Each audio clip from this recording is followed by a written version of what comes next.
Hey guys, welcome back to the channel. Today, we are getting into year 5 of the Ottawa Senators rebuild. Some would say we've been cursed. Others would say that EA's sim logic is just absolutely scuffed. Either way, we need to make the playoffs this year. The team that we have built is just far too good. Every single position is almost stacked.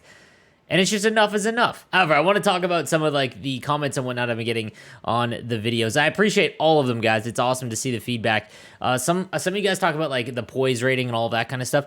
100%, I totally understand. I know the poise rating heavily impacts a lot of the performance in Sims. However, I don't want it to dictate making moves and whatnot. That's playing into the mode as opposed to being hey, we want to properly rebuild the Ottawa Senators all the way through. And again, the goal is still to make a dynasty that is sustainable. And even though we haven't made the playoffs in 4 years, which is insane to me because we've lost literally on the last day of the season, the last 2 seasons, or the last 2 of the last 3.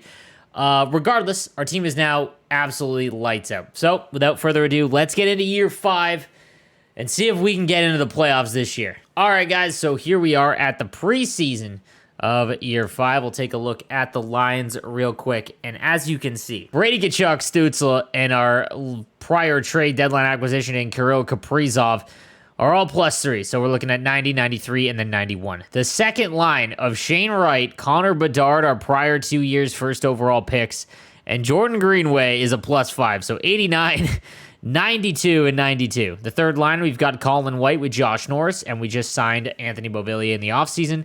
And then Iafallo, Brown, and Batherson on that fourth line that gets a +3. Iafallo, I'll probably move around just because I don't really like him. He's 30 years old, and he makes $4 million, but we'll see. On defense, it's Chabot and Hamilton, +3s. We've got Jake Sanderson and Brancham. Unfortunately, they don't really match well, but still at 87 and 86 overall, that's fine. And then we've got Bernard Docker and Michael Johnson at 87 and 86. So, there's just no reason.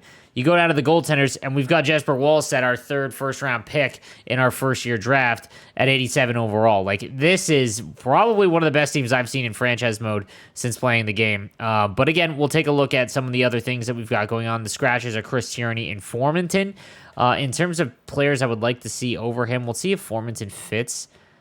And he gives a +1. However, I do obviously like him a little bit more than Iafallo, but Iafallo just fits that fourth line so well that I like that +3 on there. That's ridiculous depth here, and we'll probably keep him there until the deadline, see what happens. In the AHL, we've got Kapaka, Kurashev, and Davidson, and we've got to mess this lineup around a little bit because we still have Aatu Räty here. Probably his last year here, he just isn't fit, but we're going to move on for some guys probably because of contracts next year.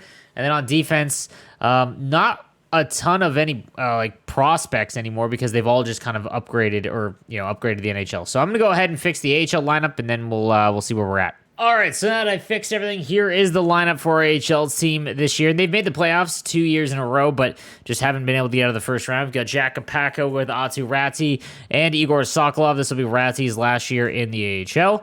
And then we've got Vitaly Abramov with Akil Thomas and Kurashev, and then Jonathan Davidson, Shane Pinto, and Ridley Grieg with Reinhart, as well as Forsbacka Carlson and Logan Shaw. So obviously a lot of these guys are, kind of aging out, I guess would be the right word, and to be honest, I wouldn't mind. Let's take a look at the scratches right now. Madio, Bodden, Lysell. Lysell was a second rounder, I believe, a couple years ago, but it looks like, we'll see if we can fit him in, just because a lot of these guys just aren't really going to make an impact, although they still have an option to. On defense, we've got Howard and Thompson, who Lassie Thompson looks like he's going to make the NHL. 23 years of age. He's an 81 overall with Nicholas Milosh, Dmitry Samikin, and then Sandberg and Brown. Obviously, our prospects, not a ton of them in the AHL now for defensemen. And then in net, we've got Mads Sogard and Joey Decord. So obviously the team looking real nice. And I really don't think there's anything much else to do here. Our coaching staff is a little bit better than last year with a B head coach. We'll see if that kind of plays out. And this year, it's all about just making the playoffs. So we'll go ahead and sim to the start of the regular season and see where we're at. So here's the thing. We have a ton of cap space. Now, I'm going to try and go for it, obviously, this year. And not just make the playoffs, but go on a run. I just want to take a look at the expiring contracts because I have a feeling we're going to run into like a buzzsaw of all of these guys just, coming up for free agency. Like Sanderson, this is his last year. So we're going to try and sign these guys. And I'm just going to quickly look at what they want because doing it earlier is far better. Like right now, Sanderson wants an extension. And obviously, he's only asking for 5.875 for 3 years. So that's an extremely friendly deal and probably one I'm going to try and get done. So I'm going to go through real quick and offer all these guys contracts and see if they accept. And if they don't, it is what it is. We'll see if we'll come back to it a little bit later. All right, guys, so here we go. We've offered a bunch of contracts. We'll take a look. I'll just sim through a few days and see as we kick the season off against Montreal. And we lose 4-3. Not a good start there against Carolina. All right, so Logan Brown did re-sign. Atu Ratti was able to get under $1 million for 2 years on a one-way deal. And we lose that one. Great start here from the kids. Tkachuk wanted a lot of money. He wanted like $9 million for 3 years, so I gave that to him. Shane Wright were able to get done for pretty cheap as well, and Sanderson. So everyone re-signed. However, all right, we're off and running. So let's sim through the season and see how we do. I thought we would stop it at January 1st, and look at that, folks. First in the division with 50 points at 23, 12, and 4. And we are just 2 points back of the Oilers and 1 point back of the Flyers from first in the league. We'll take a look at how the team's scoring has been distributed. I'm not going to lie, not having someone jump out is kind of surprising, but 35 points for Stützle. First liner with Tkachuk at 33. Connor Bedard, 30 points there with Shane Wright basically tied. And then Shabbat with 28 and 39. Kaprizov's got 27 and 39. Dougie Hamilton to step back as well. And the third line chipping in. We'll take a look at how our goaltender's been doing. And there we go. Jesper Wallstad, 39 games played. He's just a workhorse. 911 save percentage, 2.57 goals against. And that's literally just what we need. So finally, these Senators are kind of playing up to to their ability. Now, yeah, again, like I really have no issues with anything. As long as we're winning, I'm okay with it. Again, I am kind of concerned about the contract situation. So we're at $94 million, and the salary cap is $95. Next year is going to be awfully brutal. And again, we'll go to the all expiring. White's gone, Greenway, Michael Johnson, Norris. So a lot of these guys are going to play themselves out. Norris might have to go. I mean, he's going to want... that's not even all that much money. However, Tierney's gone. Iafallo's gone. That's about 6 off the cap. But, again, we've got a lot of the top-end guys to sign, including our goaltender, Wallstead, who wants an absurd amount of money. He wants $9 million. And, man, that is going to be tough to figure out. So, going to be... we've got some decisions to make, and I probably want to try and sign some of these guys soon. So, Colin White... again, 27 years old, $5.9 million. And, he hasn't done a ton. He fits in that third line so well. Same with Jordan Greenway. He fits really well. And what does he want? Like 3.75. And all these guys want contract extension except for Michael Johnson, who somehow does not. However, he's a low elite. And 5.75 for 5 years is not a bad price for that level of a defenseman. So, we'll go through again. I'll check back a little bit later. Abramov wants a 3-way deal, curious through. We'll try and see if he'll take that. I mean, I'll have him in the AHL. Like I said from the start, the AHL is going to need some veterans. Kapaka's probably gone. Kurashev, same. He wants a 2-way deal. Can we get one more year? He might just be a career AHLer for us, which is fine. Again, because I want the AHL to succeed. 78 overall already for Ridley Grieg, and he's only 22 is nice. Brown's probably going to age himself out. I don't really want to re-sign some of the older guys. And Bodden we might re-sign, but he's 27 years of age as well. In terms of the other goaltenders, Decord at 28. Obviously, he is not going to do anything crazy for us. But Gustafsson, man, might want to move on from him. We're going to go to the deadline, guys, and we'll see what happens there because the team is performing well, so no reason to make some major shakeups. All right, guys, we're just before the deadline. 77 points. We're still leading the Atlantic Division. We are 1 point behind the Dallas Stars and 5 points back of the Flyers for first overall in the NHL. 55 points from Stützle leading the team, and I'm still kind of stunned that we don't have a point-per-game player, but nonetheless, the scoring is super balanced. And again, Bedard and Wright, they are going to be our dynamic duo for a long time. 50 points basically between them. Kaprizov with 44. And yeah, everything's going as planned now. This is what I had envisioned a couple seasons ago, and Jesper Wallstedt still performing extremely well. So we're at the deadline now, and again, here's the issue that we're going to lose some pieces in it. It is definitely concerning. I don't really want to move that. Now right up to an 88. Bedard's still an 87. So that's good to see some progression there. He's going to be really high overall soon.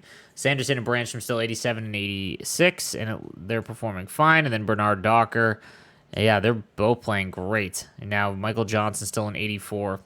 And we'll take a look at nets, and Jesper Wallstedt at 87 still. So we'll take a look, because again, I don't want to move anyone out of the lineup because I want to try and make a run here. But Beauvillier at 3.5 million, he's probably got to go. But we'll see. Norris, I don't know either. Like, it's going to be awfully difficult to figure out. The one thing I will say is, what if we go and try and find a power forward that sort of fits a higher rated one? But Greenway's fine, if I'm being honest. So,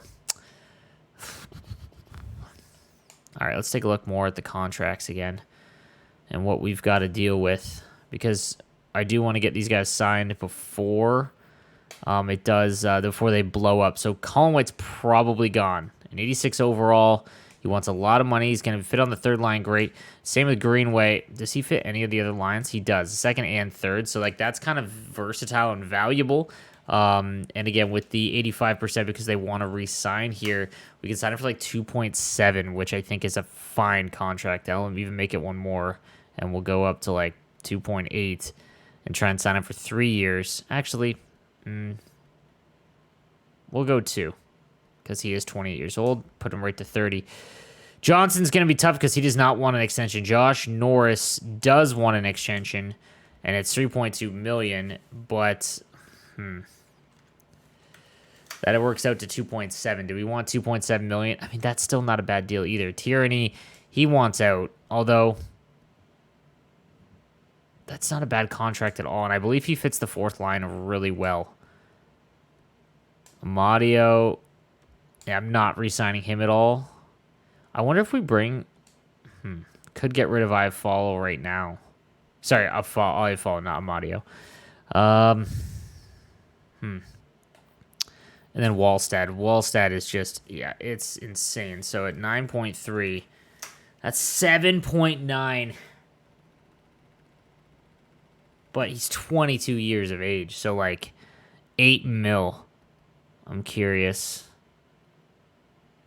And even just signing a much cheaper or lesser term doesn't do anything. So I'll offer it and see what happens. But there's really... I mean, let's take a look at some of the...